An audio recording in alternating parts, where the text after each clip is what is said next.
എങ്ങനെയാണ് rubberise asphalt നിർമ്മിക്കുന്നത്?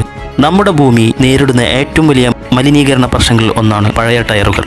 ഒരു ടയർ പ്രകൃതിയിൽ ലയിച്ചു ചേരാൻ ഏകദേശം 4000 വർഷങ്ങൾ വരെ എടുക്കുമെന്നറിയാമോ? എന്നാൽ ഇന്ന് പഴവസ്തുക്കളെ ബ്ലാക്ക് ഗോൾഡ് അല്ലെങ്കിൽ ആധുനിക നിർമ്മാണത്തിലെ കറുത്ത പൊന്ന് എന്നാണ് എഞ്ചിനീയർമാർ വിളിക്കുന്നത്. എങ്ങനെയാണ് നമ്മൾ വലിച്ചെറിയുന്ന പഴയ ടയറുകൾ അത്യാധുനിക റബ്ബറൈസ് റോഡുകളായി മാറുന്നത്? നമുക്കൊന്ന് പരിശോധിക്കാം. ടയറുകൾ പൊടിക്കുന്നത് മുതൽ അവ ടാറുമായി ചേർത്ത് റോഡ് ടാറിംഗ് നടത്തുന്നവരെയുള്ള അത്ഭുതകരമായ പ്രക്രിയയാണ് ഇന്ന് നമ്മൾ പരിശോധിക്കുന്നത്. ലോകമെമ്പാടും ഓരോ വർഷവും 1.5 ബില്യണിലധികം ടയറുകളാണ് പാഴായി പോകുന്നത്.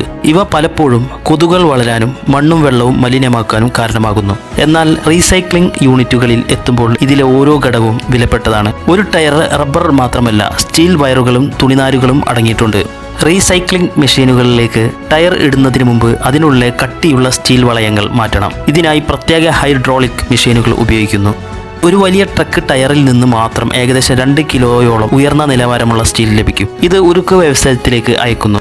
സ്റ്റീൽ നീക്കം ചെയ്ത ടയറുകൾ വലിയ ബ്ലേഡുകളുള്ള മെഷീനിലിട്ട് ചെറിയ കഷ്ണങ്ങളാക്കി മുറിക്കുന്നു. ഇതിനെ ഷെഡറിംഗ് എന്ന് വിളിക്കുന്നു. പിന്നീട് ഇതിനെ വീണ്ടും പൊടിച്ച് ചെറിയ തരികളാക്കി മാറ്റുന്നു. ഇതിനെയാണ് ക്രംപ് റബ്ബർ എന്ന് വിളിക്കുന്നത്. ഈ ഘട്ടത്തിൽ കാന്തിക സംവിധാനങ്ങൾ ഉപയോഗിച്ച് റബ്ബറിലെ അവശേഷിക്കുന്ന സ്റ്റീൽ തരികളും പൂർണ്ണമായി നീക്കുന്നു. ഈ റബ്ബർ പൊടി നേരിട്ട് ടാറിൽ കലർത്താൻ കഴിയില്ല. ആദ്യം ഇത് ചൂടാക്കി അതിലെ ഈർപ്പം മാറ്റണം. ശേഷം 160 മുതൽ 190 ഡിഗ്രി സെൽഷ്യസ് വരെ ചൂടുള്ള ദ്രാവക രൂപത്തിലുള്ള ബിറ്റുമിനുമായി ഇത് കലർത്തുന്നു. 30 മുതൽ 60 മിനിറ്റ് വരെ നീളുന്ന ഈ മിശ്രണം റബ്ബറിനെ ടാറുമായി നന്നായി ലയിപ്പിക്കുന്നു. ഇത് ടാറിന്റെ വഴക്കവും കരുത്തും വർദ്ധിപ്പിക്കുന്നു.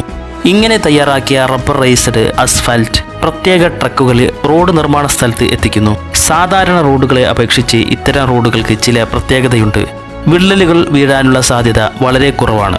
ശബ്ദ മലിനീകരണം കുറവാണ്. വാഹനങ്ങൾ ഓടുമ്പോഴുണ്ടാകുന്ന ശബ്ദം ഏകദേശം 6 ഡെസിബൽ വരെ കുറക്കാൻ ഇതിന് സാധിക്കും. സുരക്ഷ: മഴക്കാലത്ത് വാഹനങ്ങൾ തെന്നിമാറുന്നത് തടയാൻ ഇത് സഹായിക്കുന്നു.